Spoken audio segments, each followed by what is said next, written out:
आता पुढची बातमी.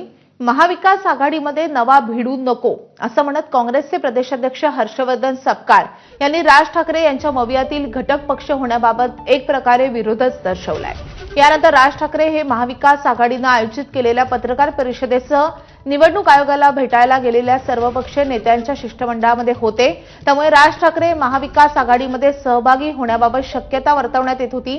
अशातच आता काँग्रेसचे माजी प्रदेशाध्यक्ष नाना पटोले यांनीही राज ठाकरेंबाबत मोठं विधान केलंय.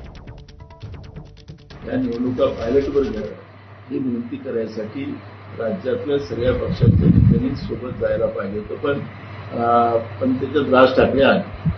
तर ही लोकशाही वाचवण्याच्या दृष्टिकोनातली पाऊल उचलली गेली होती. राहिलं अलायन्सचा मुद्दा जो आहे, त्या अलायन्सच्या मुद्द्यामध्ये दिल्लीमध्ये, कारण की महाविकास आघाडी जेव्हा त्या आघाडी ते पक्ष त्याच्यामध्ये समावेश व्हावे याचा निर्णय आमच्या हायकमांडने घेतलेला होता.